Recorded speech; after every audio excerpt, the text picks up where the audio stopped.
चीजें तू खा ले है चर्बी ना थे किस माड़े ने। और मैं बार बार कहूंगा, मैं हर बार कहता हूं, कोई लाजिम नहीं हजरत अपनी बीबियां तुम पराता दे के टोर छड़ दो, 4-4 बोटियां दे, कोई लाजिम नहीं कि मोहल्ले के हर घर में गोश्त देना है। और भाई 2 घरों को गोश्त दो, लेकिन इतना दो कि एक वक्त का खाना बन जाए किसी का। ये पता नहीं हमने रिवाज कहां से उठा लियो, बीबियां टुर पंदियां ने हजरत जी, पर पराता फड़ियां अखबार से 4 बोटियां लपेटियां फड़ा के टुर जांदियां। कोई नहीं है हजरत के सारे मोहल्ले को हमने बताना है कि हमने भी कुर्बानी दी है। 2 घरों को दो, लेकिन हजरत इतना दो कि कोई एक वक्त का खाना खा ली है। और हजरत मैं अपने मोहल्ले की तरफ जाता हूं, आप सारे अपने अपने मोहल्ले की तरफ जाएं। किससे किसका छुपा है हजरत? क्या मुझे अपने मोहल्ले के हर घर की कंडीशन का नहीं पता? ये कितने जोगा है, इसके घर में कितने बंदे हैं? ये 12 जी हैं, 13 जी हैं, 6 जी हैं, 7 जी हैं, 8 जी हैं। और जुल्म देखो हजरत कुर्बानी वालों का जरा। और भाई जिसके 14 जी हैं उसको भी 4 ही बोटियां, और जिसके घर में 2 जी हैं उसको भी 4 ही बोटियां। और चल भाई जिसके 2 हैं उसको तो 4 समझ आ गई तेरी बात थोड़ी, हालांकि समझ वो भी नहीं आई। और जिसके घर में 14 जी है उसको 4 बोटियां क्यों भेज रहा है? वो क्या करेगा तेरी इन 4 बोटियों का? सामने रख के देखेगा इनको, मैं खाऊं, मेरी बीवी खाए कि बच्चों को खिलाऊं? जुल्म से देखो यार, वजह क्या है हम समझे नहीं, कुर्बानी की रूह क्या है। उस दिन पीर अजमल साहब का क्लिप चढ़ा था, मैं खुदा की कसम बड़ा ओए होता है इस तरह हजरत।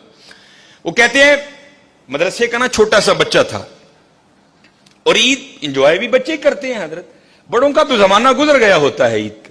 वो पीर अजमल साहब बयान कर रहे थे, मैंने बच्चे को कहा ओ चल यार जेड़ी खल मदरसे आनी है आ ही जाएगी, जा तू क्यों ईद खराब करनी है, जा तू जाके ईद कर।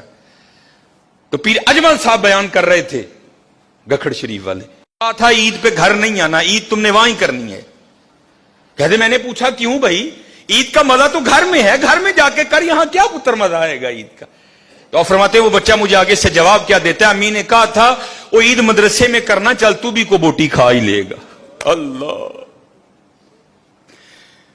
चल ईद मदरसे च करी तू भी को बोटी खा ही लेगा। भाजी माड़े नूं किहने बोटी भेजनी जे? बोटी ते जानी ओनू जिहदे नाल मैनूं को काम में, बोटी ते जानी उत्थे जिथे मेरा आर्डर फसिया दा। बोटी तो जानी है वहां जहां से मैंने कोई काम करवाना है, माड़े से मुझे क्या काम, वो मेरे किस काम आएगा हजरत? हाँ हजरत, माड़े से भी तुझे काम पड़ेगा, लेकिन पड़ेगा आगे जाके हजरत। ये माड़ा वही है जिसके लिए रसूलुल्लाह अलैहिस्सलाम ने फरमाया मेरी उम्मत के गरीब मेरी उम्मत के अमीरों से 500 साल पहले जन्नत में जाएंगे। और हकीम साहब कहा करते थे बाबा ऐसे जरूर किसी माड़े का असरा बनी, हो सकता कल तेरी भी उंगल फड़ के नाल ले जाओ। ध्यान करना हजरत, हम सबको पता है मेरे मोहल्ले में कितने घर हैं, इसके कितने जी हैं, समझ ही नहीं आती हजरत लोग करते क्या हैं।